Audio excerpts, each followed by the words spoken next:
Welcome to Relationships in Progress with your host, LaShonda Thomas of Lioness Counseling.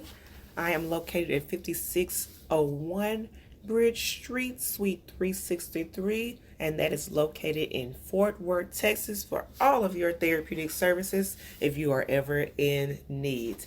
This show is entitled Relationships in Progress, and on this show, we talk about all types of relationships, such as sibling relationships, co-working relationships, romantic relationships, friendly relationships, and our relationships with the world in general. So, I love relationships, which is why I am a marriage and family therapist associate. So, that is my field of scope, meaning I have more specialized knowledge when it comes to relationships than I do necessarily on individual counseling per se. So, if you're ever in need of a good marriage counselor, y'all can come see me, and you can text me anytime, text or call at 817-888-8009. So, today's topic is the 5 love languages. Anyone who knows me or anything about me, regardless if it's personally or therapeutically, know that I am all gung-ho for the 5 love languages. In therapeutic sessions, it will come about. I don't care if I see you individually, as a couple, if I see you for some parenting stuff, as a family, it doesn't matter. I'm going to always, always, always, always bring up the 5 love languages. So it is a pretty big concept. So some of you, most of you should already know the principles. Have already read the books or heard anything about it. But for those of you who are new, the 5 love languages originally is a book written by Gary Chapman. So Gary Chapman is a therapist, of course, and throughout his relationship work over the years, he found that most people give love in the way that they want to receive it. And oftentimes we feel that people don't love us because they're not talking to us in our love language.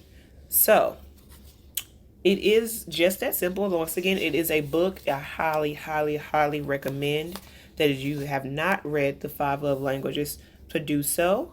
It is a very easy book. It is a small book in bigger prints, so it's not a hard read. It's not complicated. It don't have a lot of therapeutic jargon in it or anything like that. It is a very, very simple, easy to read book. So they have the 5 love languages for couples. The original one is called the 5 love languages, The Secret to Love That Lasts. But they also have the 5 love languages of children, the 5 love languages of teenager, the 5 languages of apology. So these love languages apply to all relationships, and you can find any 5 love language book that is tailored to your needs or tailored to the relationship that you're trying to grow. So 5 love languages. Like I said, the whole premise is that we give love in the way that we want to receive it. So on this topic today, I'm going to kind of break down those 5 love languages. What does each one of them mean, as well as what are we trying to get out of each one of those 5 love languages. So I'm going to read a direct quote from him that is on the back of his book by Dr. Gary Chapman. It states, "How do we meet each other's deep emotional need to feel love? If we can learn that and choose to do it, then the love we share will be exciting beyond anything we ever felt when we are infatuated." Though that word infatuated, infatuation is one of those things that we confuse to be love oftentimes. Infatuation is something you experience when you first meet someone. So those first 3 months of those relationships, when you're constantly talking to each other, don't want to get off the phone. No, you hang up. No, you hang up. We hang up together. Oh, you didn't hang up. I'm still on the phone. All that giddiness that comes. True love is experienced after the infatuation has passed. That's when true love happens. And I say true love, not just love, because true love is loving someone despite their flaws. This infatuation is I'm loving you because of who you are. I'm loving you because of only your good traits. I have not learned your flaws, neither do I respect them and understand that your flaws is part of you. And if it's part of you, that means it's part of us. So true love does not happen until that phase have passed. In previous, I think the last radio show I talked about being in love. That first initial feeling that I think I'm in love with this person. That phase is also known as infatuation. It will not last longer than 2 years. It is not scientifically possible to remain in that state where you admire someone so much that you forget all of their bad things that they have ever done. That does not happen past 2 years. So, when you're getting to that true love part of your relationship, or if you're just trying to be a better parent and trying to understand how your child relates to the world and how they learn, you need to understand, how does your child view love? And when you're with a child, before I even get into these 5 love languages, you need to have that conversation with them. So, what does that conversation look like? This is what it looks like. How do you know that mommy loves you? What does mommy do to show you that she loves you? How do you know that daddy loves you? What does daddy do to show that he loves you? This is how you understand from a child's point of view what their view of love is. What do they need? How they answer this question will let you know what is their love language and what do they get from me as a parent and how they understand love. Now, this is for a small child. This is for your 8, 9, 10-year-old. When you have teenagers, yes, those 5 love languages still exist, but that conversation is the same but different. Because now you're talking to them on their same level, because now they understand relationships. And as a teenager, they're probably in their relationships or about to be in a relationship with someone. So you want to talk to them and educate them on the 5 love languages so that they can get what they need from someone and don't get someone that they are not needing or someone that could be abusive, manipulative, or controlling. So you want to have that conversation with them. And if you want to put it on a relational aspect, you can ask them about your relationship. How do you know that mommy loves daddy? How do you know that I love your father? How do I show your father that I love him? And vice versa.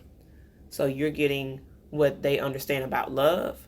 You're getting what they understand about your relationship. Because I've said this so many times before, and I'm going to say it again. You are a model. Your relationship is the first relationship they see. So their understanding of your relationship is going to largely affect their relationships moving forward when they're trying to have adult or more serious relationships, when they're trying to understand love and falling in love. So you want to be open to that, because not everybody understands love to be the same. We all get into love is an action verb. You do things for people that you love. Not necessarily. If I don't view love in that way and I just view love as the words that are being said, what you do for me don't really matter. You're just doing it for yourself. A good way to understand someone's love language, or to understand the way they want to be loved, is how they show you love, is what they do for you. And so you want to ask this person, your partner or your child, what do they do to show you that they love you? How they answer that question, like, oh, okay. Because it may be things that you don't see. And so it's very hard for you to be able to try to understand someone else's love language, because if it's not the same as your love language, then you may not see that what they're doing is acts of love, not just something that they do. And I'm going to give you a personal example. I was talking to my husband about my love language and about the things that I would like for him to do to show that he loves me. And I was giving him examples of things that I've done to him. And so those examples of those things that I gave or things that I did for him, he did not necessarily view them as an act of love. He viewed them as, this is something that you're supposed to do. This is something you do when you're married. It's not that you love me. This is what you're doing solely because we were married. And so, of course, I had to explain to him, no, this is what I do because I love you, and this is what I do to show my love. It's not just an act of a relationship, a relational act. But that's, once again, a conversation that needs to be had based on love language, because I need to speak to him in my love language and he needs to speak to me in his. But then, too, we have to understand each other's love language to even understand, what are we asking each other for? What do we need from our partner? Those are what the love languages are. So I'm going to go ahead and jump into each one of those love languages and kind of talk about those love languages individually and as a whole. So, first love language we're going to talk about is words of affirmation. So, words of affirmation is those people who like to be told how much you love them, how much you think of them, how much they mean to you. These are those people that like those good morning texts. These are the people that get mad when you did not text them good morning because you text me every morning to say that. So what's different about this morning? What is going on? Are you upset at me? Did I make you mad? Is something going on? Because that is their love language. They understand love as the things that you say to people. So the best way that you can show love to this person is to encourage them, to say that they are strong enough, that they matter, or to give them compliments. People like this who are words of affirmation, the best way you can make them feel is to give them a compliment about anything that they do to you. Now, this compliment, of course, needs to be a compliment. Don't do the but. If it says but, then it is no longer a compliment because that pretty much gets rid of everything that you said prior to. So, the word encourage means to inspire courage. In a marriage or in a parental relationship, you are there to encourage one another. So when you see someone just needing a pick-me-up, pick them up. Those people who are words of affirmation as their love language, that is the only thing that they need to do. And that insecurity that they felt was gone as soon as they received, some encouraging words from you. Because we have to pick each other up where we fall short. And that's the whole point of being in a relationship with someone, regardless of the relationship. You pick up each other where they fall. And so if your child love language is words of affirmation, screaming, yelling at them hurts them more than anything. Because when you're screaming and you're yelling, you're not communicating love, you're communicating disappointment or all those type of things. So your tone of voice matters a lot when someone's love language is words of affirmation. Because if you're yelling at them and you're screaming at them, they don't view that as an act of love. They view that as something very opposite than love. So therefore, it hurts me more when you say those things. These people are very serious about the words they use. So if you don't really mean that you love them, don't say that you love them. Because these people will get a little upset and maybe a little bit clingy, because that is what they desire. You told them what they wanted to hear. And so now you're going to continually be able to control them. One of the deepest human needs that we have is a need to be appreciated. And the best way to show appreciation is what? To say, thank you. The simple word that we're all taught when we're very small kids, to say thank you, that we don't do enough. I find when I'm just observing people that we oftentimes say thank you a lot when it doesn't matter. When someone do something for you they're supposed to, thank you. Like if you're eating at a restaurant and your waiter hands you your check, you say thank you. But when your friends go out of their way to make sure that your birthday was fun, did you tell them thank you? When your husband left his job early to come and pick you up to surprise you, did you say thank you? No, we don't. We'd say thank you to a stranger just for handing us something off the ground. The word thank you means a lot to someone whose love language is words of affirmation. And by saying thank you, it doesn't have to mean the word thank you, the phrase itself. There are plenty of ways to say thank you or to show you that this person thanks you by not just saying thank you. Words are very, very, very important to someone whose is words of affirmation. So please make sure that you are watching the harmful things that come out of your mouth and that you're praising this person for any good that they may be contributing to them. So if you're in a relationship and your partner's love language is words of affirmation, the best thing you can do is write them love letters. Write them a love letter and talk about all the things that I really love that you do for me, so they can have that tangible and go back to be able to read that whenever they desire or have the need to be able to discuss those. So that is words of affirmation. So your second love language is quality time. Now, quality time is one of those love languages. It is self-explanatory. It pretty much means that you're giving someone your undivided attention. Now, when I say that someone's love language is quality time, I do not mean that y'all are sitting on the couch together watching TV. That is not quality time. That's just spending time. Spending time and spending quality time is different. Let me say this again. Spending time and spending quality time is different. So when you go to a wine tasting event with your wife, knowing that you hate wine, that is not spending time if you hate it and you're soaking the whole time and you're saying how much you want to go home. That's not spending quality time. There's no quality to that time. That's just spending time. That is something that you can check off your list to say that I did what you wanted me to do. So you should be happy.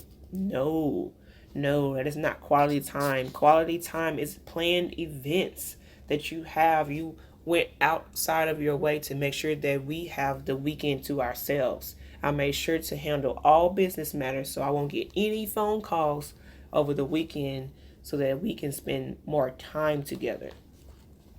People whose love language is quality time, they need more time, quality with you. So if you have children, you need date nights. This person needs your time to just go out and to be a couple, not to be a family. To spend time as a couple and to spend time as a family is very different. If your child's love language is quality time, then you need to spend quality time with them. You need to set aside at least 30 minutes per day where they have your undivided attention, meaning that you're not watching TV, you don't have your phone on, it is not with you. They know that for 30 minutes, I have your undivided attention and that we can do whatever we need to do. So kids work better like this when you can schedule family game nights. It's something that they can look forward to, and it's something that they appreciate the most because you're saying that I value your time so much that I will put everything else aside because nothing else matters at this moment but me and you. So when I'm talking about quality time, I'm talking about the physical act of being together, but I'm also talking about talking, where you're spending quality time together. That means you should have quality conversations. Quality conversations, I mean that each person is sharing your experiences, your thoughts, your feelings, and your desires in a friendly, uninterrupted context.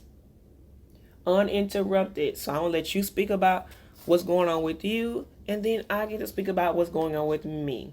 It's not just I'm talking over you, I'm letting you tell me about your day. So if I'm a parent and I'm spending this quality time with my child, this 30 minutes per day, I'm talking to them. I'm seeing what's going on with their day.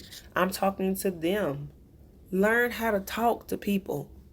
If you don't know things, the questions that you should be asking your children during this quality time, or if you don't know conversations you should be asking your partner during quality time, you can book a session with me at www.lionesscounseling.com, and I can show you of things that you should be able to say or what to do in these situations, just so you won't be just standing there like a lump on a log, not knowing what to do, but feeling like you're doing it all because you're spending time with them.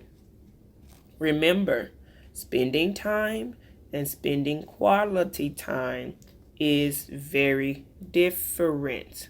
So when you're having this quality time, you need to have quality activities. In order for something to classify as a quality activity, it has to be an activity that at least one of you want to do it. The other person is willing to do it. So even if I'm the partner and I really don't want to do it, I'm still willing because I love you. And both of you know why that you're doing it. We're spending time together because I want us to do this for the first time together. I want us to get on a zip line together as a couple because neither one of us have ever done it. Now, I want to do it. I know you're a little hesitant to do it because you're afraid of heights. But if you're that partner and you're doing it anyway, that's showing the greatest love of all, to know that I'm doing an activity that you like to do, that you know makes me very uncomfortable and nervous. But I'm going to do it because what? I love you just that much to be able to do this. So if your love language is quality time, your partner's love language is quality time, or your child's love language is quality time, You need to have a set schedule with planned activities that you do together, because that's the best way to express love. Now, when I say together, just you and this person or you and your child. This does not mean, oh, we going to the movies with my best friend and her child too. That ain't quality time no more. That's just an outing. That's not the same as you spending time by ourselves, being able to do our own thing when we have our routines in play. That's not the same. So that is quality time. So now we talked about quality time and words of affirmation. What is next? The third love language that we're going to talk about is receiving gifts. So I had to clarify as receiving gifts. It's not giving gifts. It means receiving. So I feel the most love when someone buys me something, a gift. Now, necessary, when I say buy something, it doesn't necessarily have to be a monetary item. It is the meaning that behind it that makes it that much more powerful or better. So, for instance, if I was walking on the side of the road and I saw a rock that's caught my attention, the reason why this rock caught my attention because it was very different than the other rocks, or it was more shiny than the other rocks. So I picked this rock up and I brought it home to you because it reminded me of you, because you stand out in the crowd. And so I got this for you because this rock stood out to me. You see how I just did that right there? Ooh, that sounds so smooth, don't it? But for real, that is just an act of you, the other person receiving the gift of the rock that you gave them, and they feel loved because you thought about them and the meaning behind the rock. So it wasn't something that you bought. It wasn't something you spent a lot of money on. It was the meaning of that, because for this person, a gift is a visual symbol of love. I can go back and give and show all the things that I've gotten over the years and say who got this for me, because that means that that's how I view love. So if you have that homegirl, every time her husband buys her something, she taking pictures of it, putting it on blast. Look what my husband got me. Look what my wife got for me. Look what my kid got for me. Look what this person got for me. Look what I got. Look what I got. Look what I got. These people are telling you they're receiving gifts as their love language. So if you want to show this person that you love them, that means that you need to give them a gift. Now, like I said, it's not about money. It doesn't need to be expensive in order to give someone a gift that speaks volumes to them if receiving gifts to them. Now I'm going to put you up on game, because now I'm going to throw a little salt in the game on there for you. So we talked about gift being a tangible item that you give someone, right? But question, is all gifts tangible? Can I give someone something that was not a physical object? Can we? The answer to that question is yes. I can give you myself. Now, that's not a tangible gift, but I can give myself wholeheartedly to you. This speaks more loudly than any other gift that you can give this person they can hold in their hand. Being there when someone needs you, ooh, that's a feeling, no other feeling, to give yourself to this person wholeheartedly. That's a gift that they cannot replace. That's not a gift they can get better. Physical presence in the time of a crisis is the most powerful gift you can give your spouse if their love language is receiving gifts. So I know this one kind of crosses over to where we talked about spending quality time and also words of affirmation, because they kind of go in the same, but you got to understand your physical presence is a gift. I gave you that. That was a choice. This is not something that was required of me. I chose to do that for you. And so when people see that you've done that for them and you make that sacrifice, then you have to understand that's how you receive love. If you are like this and your wife says that you have never bought her any flowers the whole time you've been together, she's telling you, gifts is my love language. I like it when you buy things for me. So why is it so hard for you to understand that I just want a thing of flowers to be sent to work so I can brag to all my homegirls about what my husband did for me?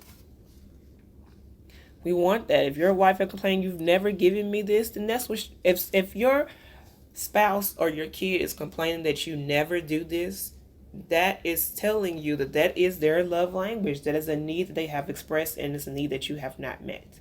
Now, if your love language is very different than theirs, then you may feel like you have met that need, but you did not give it to them in the way that they needed to experience it. Now, if the person's love language is receiving gifts, a handmade gift is going to always be better than something that you necessarily buy, because that requires more effort, that requires more thought, and that requires a little bit more love for me to do these things to you. So, give these people a gift. Give them a gift that keep on giving. All those type of stuff. So Christmas time is their favorite because they are just waiting on the gifts that they are going to receive from others. It excites them the most when they think about birthdays or any occasions, because they're thinking about the gifts that they're going to receive. That's their love language. Now, receiving gifts kind of get a bad rep because people feel like these people are shallow. But like I said, gifts does not necessarily mean something that is expensive or anything that is tangible. Your presence, yourself, is the greatest gift that you can give anyone. Your undivided attention. Give that to that person if that's what they need. And then we have acts of service as a love language. This one is mine. This one is the one that a lot of people don't have. This is the less prevalent of all of the love language. So with this love language, doing something for someone is the best way to express love for that person. So doing something meaning like something like you're taking out there to do this, like cooking, setting a table, washing dishes, vacuuming, cleaning, changing a baby diaper, changing your oil, paying the bills, walking a dog, making financial arrangements if we can't pay a bill. These things are acts of service. Service is something that I'm doing for you. I am serving you. I cooked your meal. I put it on a plate and handed it to you. To me, that's the best way to get me. Do something for me. Go wash my car, wash dishes. I hate washing dishes. I utterly hate washing dishes. Anything that you know that I was going to do it for me. If you knew I was going to cook when I got home, go ahead and cook something, have a meal ready for me. Because sometimes I get tired of cooking, Those are expressions of love. And a lot of people feel like that's not love. That's just something you do in a relationship. You do stuff for people. No, I don't. Nope. It's still a choice to do any of those things. And I feel like it's the easiest love language to be able to satisfy. Just do something. It doesn't require any extra time. It doesn't require you to think hard. Just do some stuff, whatever they normally do. So, love is freely given. It cannot be demanded. So if I request something for you, it is your choice to do it. I can't demand anything from you. I want you to do these things. So when wives complain to their husbands about taking out the trash and changing the oil in the car, they're communicating to you that acts of service is their love language. So if you want to do this person the best, then do something for them. Doesn't matter if it's the husband and wife or if you're a same-sex partner. It doesn't matter. Love doesn't have a classification of only men can experience this kind of love or women can experience this kind of love. Love is love. It doesn't matter how it is. But do something for that person. This is how you win when you are trying to satisfy someone whose love language is acts of service. But in order to hurt this person, now once again, if acts of service is my love language, the best way that you can hurt me is also by using this against me. So if I wash dishes every day and you say you never wash dishes, that will hurt me the most, because I'd be like, wow, like I've been doing this and I've been cleaning, I've been doing this, and you're telling me that I haven't been doing this, and the whole time I was trying to do it to experience some love. That is the best way to get in an argument with someone whose love language is acts of service, by telling them that you're not doing this. So if you want to show your love to this person, do the things that you know they would ask you to do normally. While they're away, start doing things for them to surprise them, to take off their to-do list. If your wife keeps nagging about things that you have done, then go ahead and do them. They're trying to tell you that this is what I need you to do. Organize the house, do some spring cleaning, That is the best way to get someone who love language is acts of service.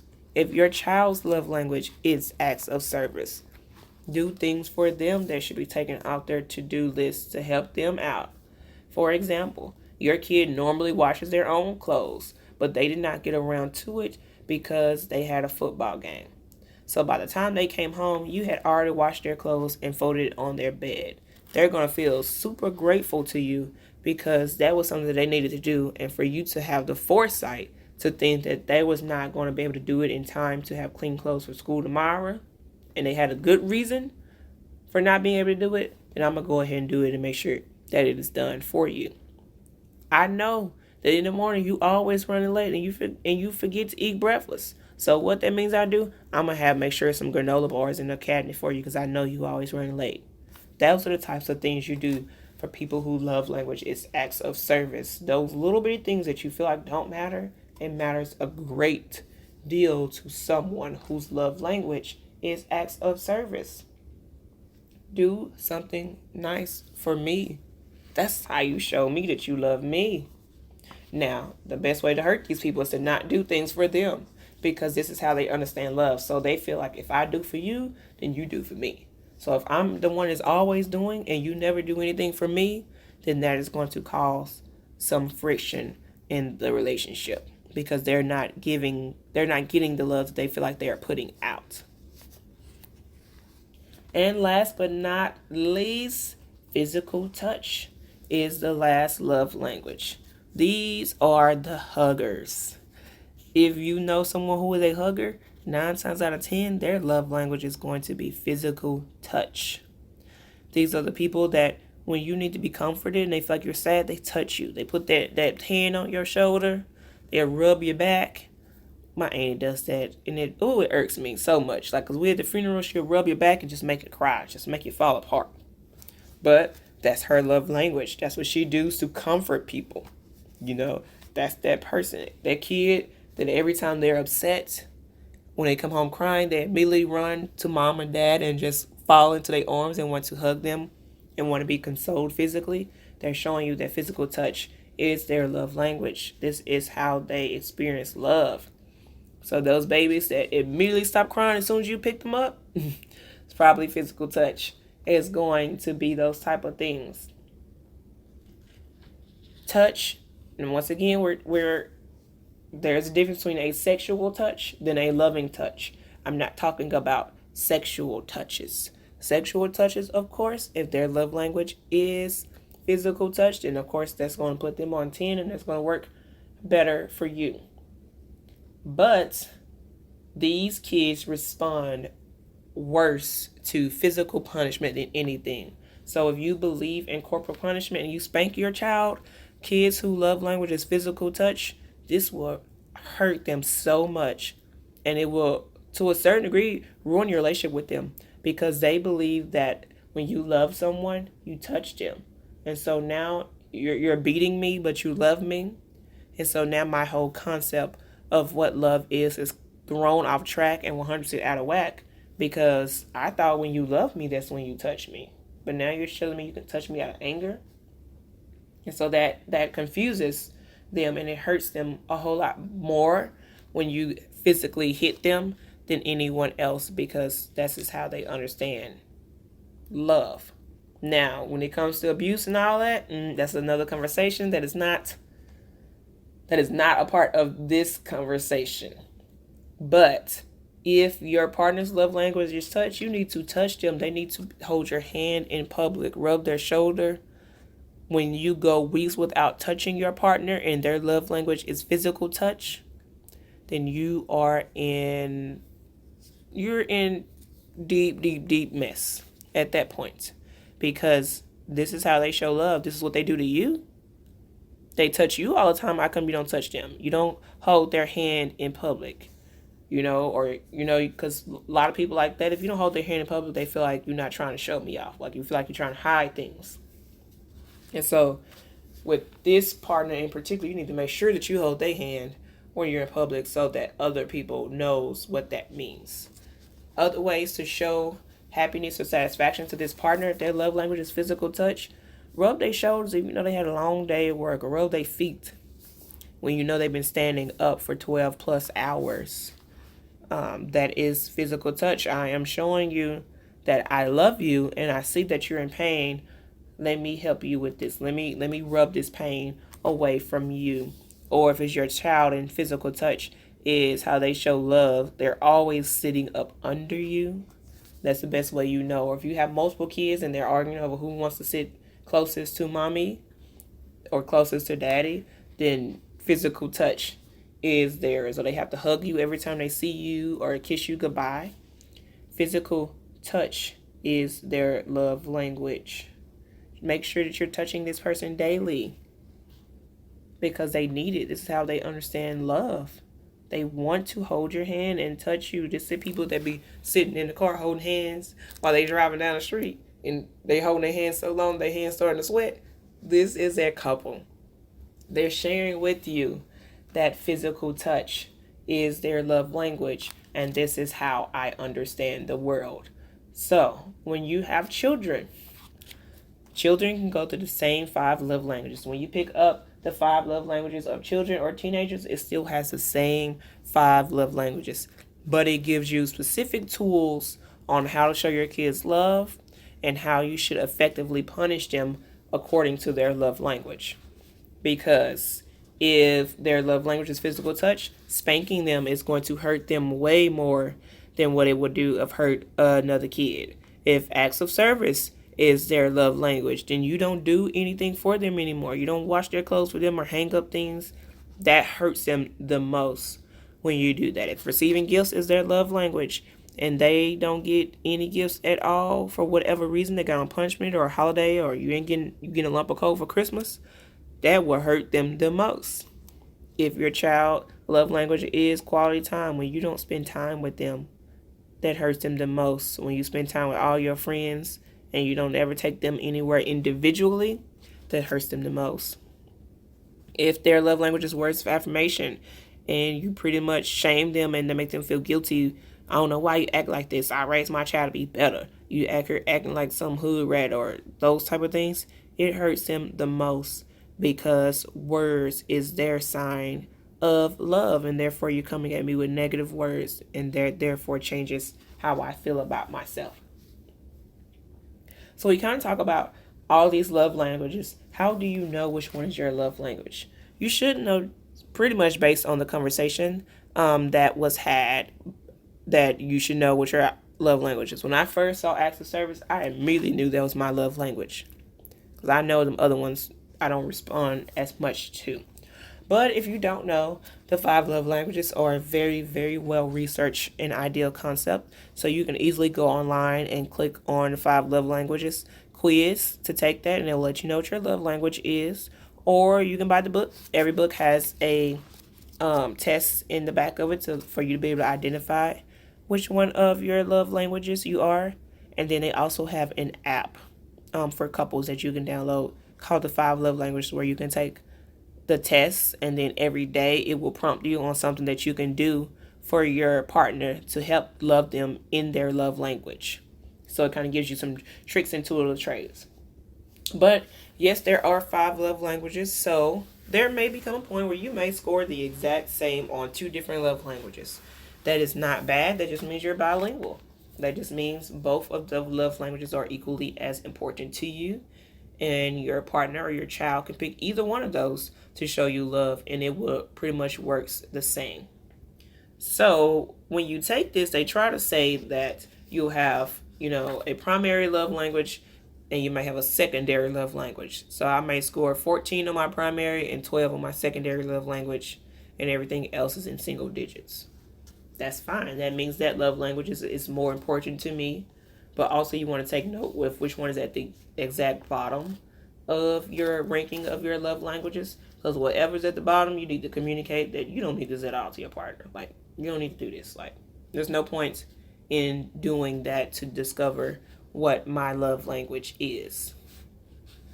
And of course, the love language quiz is written a little bit different for adults, for couples, or for kids. So you want to make sure that you got the right version of the quiz for the love language before you take it. And how the quiz is normally set up is it'll have two scenarios and it'll force you to pick one of the two, which one means the most to you. It may be one that you don't agree with at all, and that is fine. You don't have to agree with it at all. You just have to pick one that you agree with the most. So in the book for couples, they have one for husbands and one for wives. So if you are in a same-sex relationship, whichever one you identify the most with, then that would be the one that you would take. If you don't agree with that, then you agree with these other sex. Either way it goes, these questions are pretty much the same, but they are based on gender roles. So more so that, men, the woman or the one is going to be more lovey, the man is going to be the more physical type of stuff. But that's fine.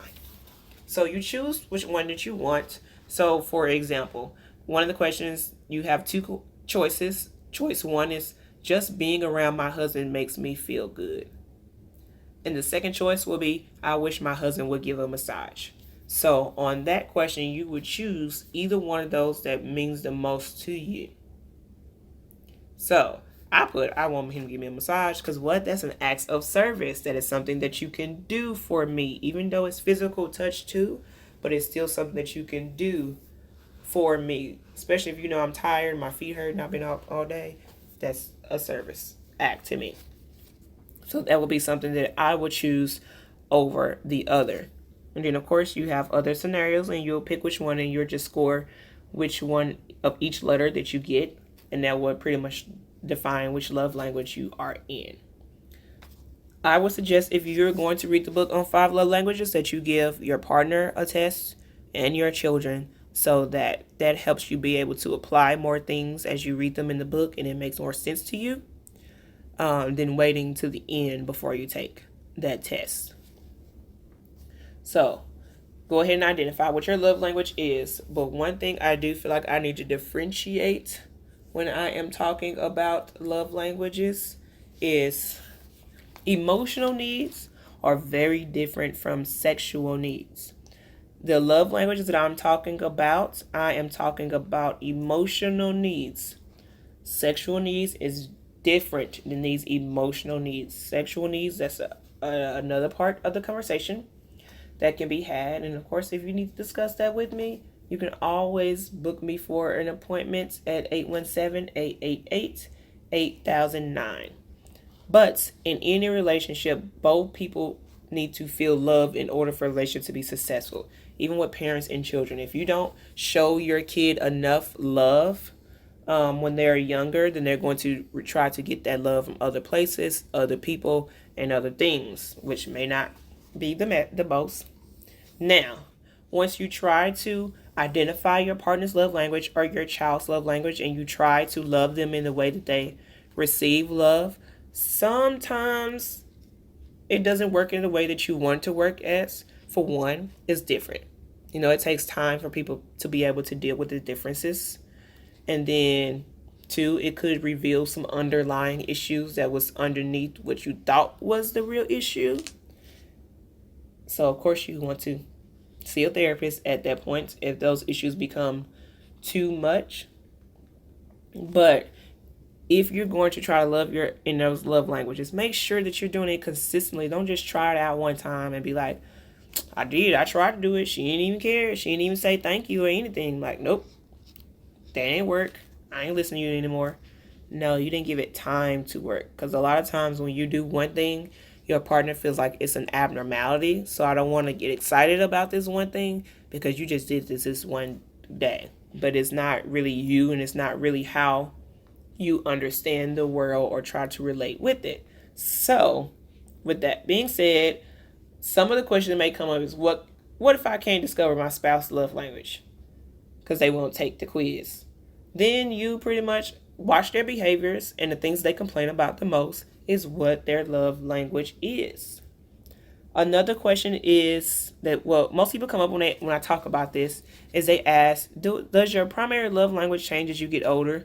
Nope, it does not change at all. I was the exact same as a child, and however you love, and it is there, the same. Now, if this is the exact opposite love language from your partner, it may be a little bit harder for you to love them in their love language, but you can. You're just going to have to put a little bit more extra effort into that. So, that is the 5 love languages in a nutshell. Please, please, please pick up any one of these 5 love languages books. There are plenty of them at half price books, so you don't have to go to Barnes and Noble and pay your $15 for a book. You can go to half price books because this book has had many additions, but it's pretty much the same book. But of course, they just rewrite the foreword or an excerpt in it and then just make a new book and get more sales from that. So you can go get an older version of this book and it still holds the same weights and information that you can have. So 5 love languages. Please read it. Please, please, please read it. And of course, if you have any questions over the material that is presented, you can reach me at any of my social media pages on Facebook, Twitter, Instagram, and YouTube at Lioness Counseling to be able to comment on any of the things that you've heard, or if there's a topic that you would like me to cover next week, please let me know, as I can't always find that topic. So now I'm going to start off a segment that I want to do at the end of the show. So just give you a little bit different. And I want to just talk about nostalgic moments with Shonda. So I'm going to start off with a comment that says we go way back like blank, fill in the blank, and kind of talk about what that was like in the past. So since I talked about 5 love languages and relationships, I'm going to say we go way back like passing love letters in class. Yeah, I remember when I talk about the love letters, they got the special fold into it and it'll say to you from me, and they got a song on the top that say this is a song that I'm thinking about. It got the time that it was written, the date, all of these type of detailed information. It might have a character or everything, those love letters is ones I'm talking about. Those pretty much have gone away because kids have technology now and they can text it to each other or use an app or other expressions. So we go way back like passing love letters in class. And so that will conclude our show today. Thank you for tuning in to Relationships in Progress with your host, LaShonda Thomas of Lioness Counseling. So always remember the motto, be you, be true, and enjoy the view.